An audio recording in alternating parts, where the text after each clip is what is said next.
బుడమేరు వరద ప్రభావిత ప్రాంతాల్లో విధులు నిర్వహిస్తున్న కొంతమంది ఉన్నతాధికారుల దురుద్దేశపూరిత వైఖరి వల్ల బాధితులకు ఆహార పంపిణీలో జాప్యం నెలకొందని సీఎం చంద్రబాబు అన్నారు.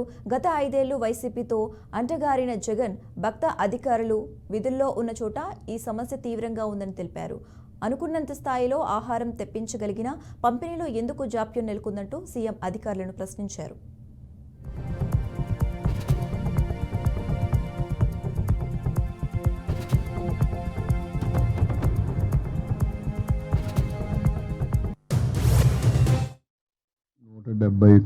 మంది ఇన్ఛార్జెస్ పెట్టాం. ఒక గ్రూపు 2 సర్వీస్ కింద, ఐఏఎస్ కింద ముఖ్యమైన నాయకులు పెట్టాం.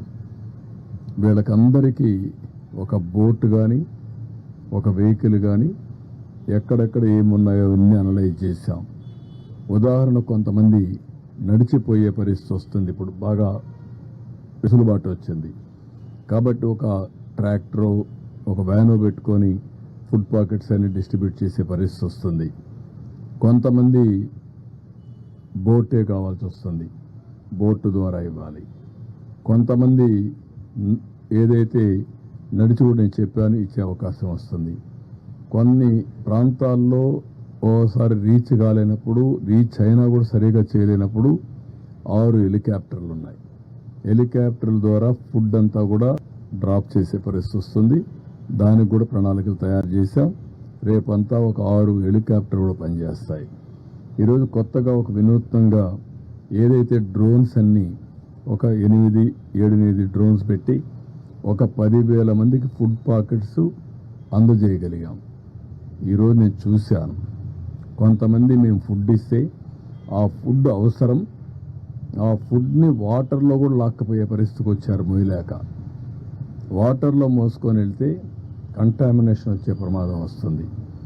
ఆ కంటామినేషన్ వస్తే లేనిపోని రేపు డయారియా ఇవన్నీ అనేక సమస్యలు వస్తాయనే ఉద్దేశంతో ఇప్పుడు ఈ డ్రోన్స్ పెట్టి, డ్రోన్ అయితే చాలా ఈజీగా వెహికల్ నుంచి నేరుగా బిల్డింగ్ పైకి పంపిస్తారు. ఆటోమేటిక్ తీసుకోగలుగుతున్న 2 minutesలో ఆపరేషన్ అవుతా ఉంది. రేపు ఒక 30-35 డ్రోన్స్ కూడా పెట్టాం. అది కానీ సక్సెస్ అయితే ఇంకా ఎన్ని పెట్టాలో పెట్టి ఇంకా టైం కూడా లేదు. We're operating. అవైలబిలిటీలో ఉండే డ్రోన్స్ అన్ని కూడా తీసుకొచ్చి పెట్టాం. అదే మరిగా ప్రతి ఒక్క బోట్లో కానీ, ప్రతి ఒక్క వెహికల్లో కానీ ఒక ఆక్టోపస్ కానీ, గ్రే హౌండ్స్ కానిస్టేబుల్ పెట్టాం. ఎందుకంటే వాళ్ళది సమర్థవంతంగా చేయగలుగుతారని పెట్టాం. అదే సమయంలో లోడింగ్ అన్లోడింగ్ ప్రాబ్లం ఉంటే ఏపీఎస్పీ స్టాఫ్ ఉన్నారు, పోలీసులు ఉన్నారు, వాళ్ళ సర్వీసులు కూడా ఉపయోగించుకోవాలని వాళ్ళని కూడా పెట్టాం. అంటే ఇవన్నీ కూడా ఎందుకు చేస్తున్నామంటే ఎక్కడ కూడా ఒక చిన్న నిర్లక్ష్యం ఉండకూడదు. ఎట్టి పరిస్థితిలో లాస్ట్ మైల్లో ఉండే వ్యక్తులకు చేరవేయాలి.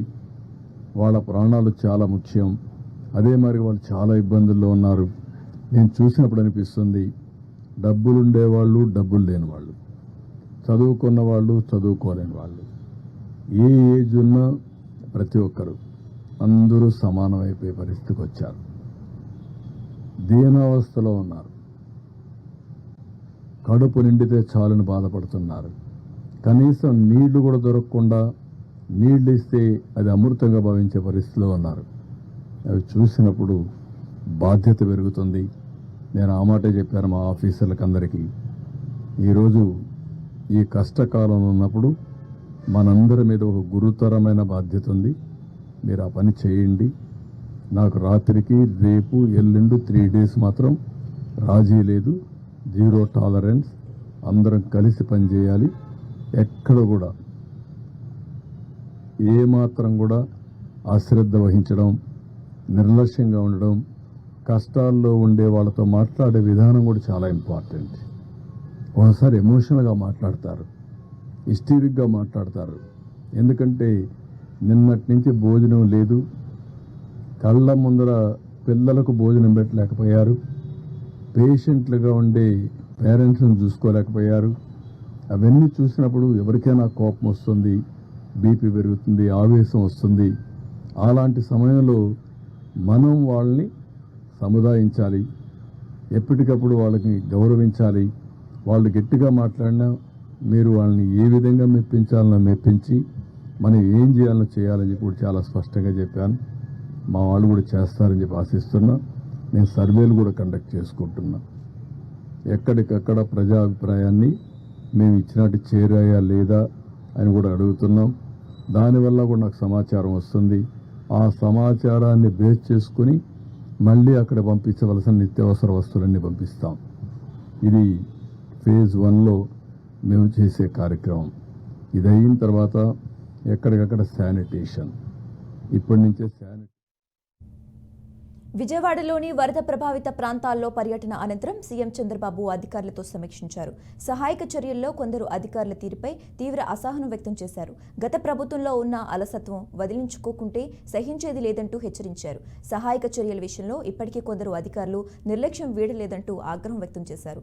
అధికారుల పనితీరు ప్రభుత్వానికి మంచి పేరు తెచ్చేలా నడుచుకోవాలన్నారు.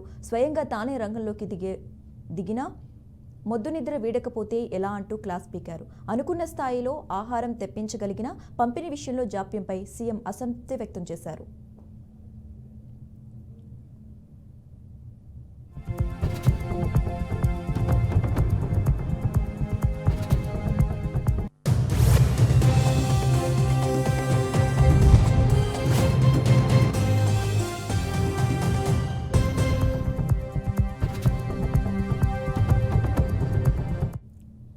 బుడమేరు ముంపు ప్రాంతాల్లో డ్యూటీలో ఉన్న కొందరు ఉన్నతాధికారుల కారణంగా ఆహారం పంపిణీలో జాప్యం జరిగిందని ఓ మంత్రి సీఎం దృష్టికి తీసుకొచ్చారు. నాడు జగన్ భక్త అధికారిగా ముద్రపడి వైసీపీతో అంటగారిన కొందరు అధికారులు డ్యూటీలో ఉన్న చోట ఈ సమస్య తీవ్రంగా ఉందని తెలిపారు.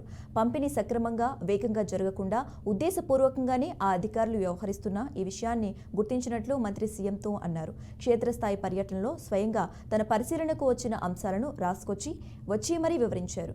వీఆర్లో ఉండి వరద బాధిత ప్రాంతాల్లో విధులు నిర్వహించేందుకు డీఎస్పీ నుంచి డీజీపీ స్థాయి అధికారులు కొందరు వచ్చారని, ప్రభుత్వానికి చెడ్డ పేరు తేవాలనే ఉద్దేశంతో కొందరు అధికారులు సహాయ చర్యలను నిర్లక్ష్యం చేస్తూ ఆటంకాలు కలిగిస్తున్నారని సీఎం సమీక్షలో చర్చ జరిగినట్లు సమాచారం.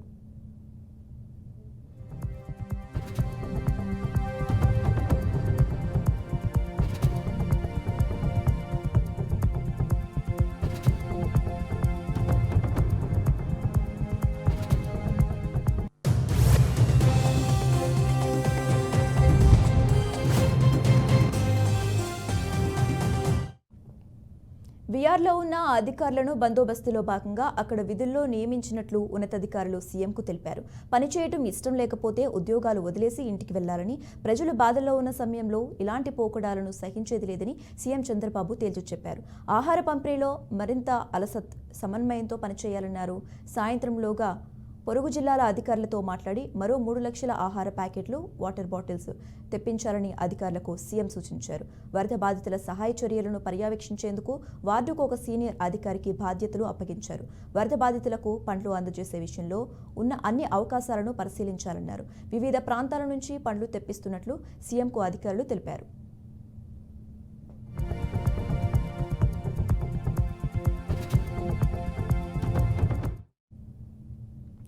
అంతకుముందు వరద ప్రభావ ప్రాంతాల్లో సీఎం చంద్రబాబు పర్యటించారు.